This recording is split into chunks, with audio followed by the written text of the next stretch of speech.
Condition उसके कुत्ते या कोई बंदर वगैरह उसका बिंग नोच दिए हैं, बोन भी थोड़ा डैमेज हो गई है। ड्रेसिंग कर दिया गया है उसका और एंटीबायोटिक और एनालिसिस टेबलेट वगैरह दे दिया गया है।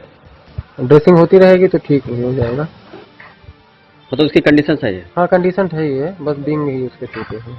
जी आप इसको लेकर कहाँ जाएंगे? दर्शन नगर अपने चौकी पर रखेंगे, उसकी देखभाल करेंगे, जो तो फिर डॉक्टर को दिखलाएंगे, स्वस्थ होने को से छोड़ दिया जाएगा।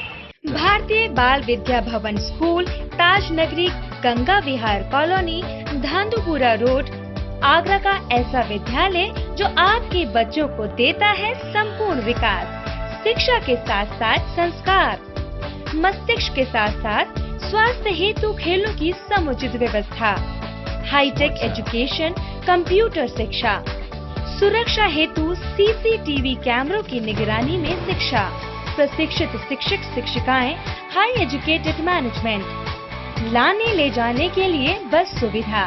प्रवेश प्रारंभ। बच्चों के उज्जवल भविष्य के लिए संपर्क करें भारतीय Bal Vidya Bhavan school, Ganga Vihar colony, Dhandhupura road, Agra.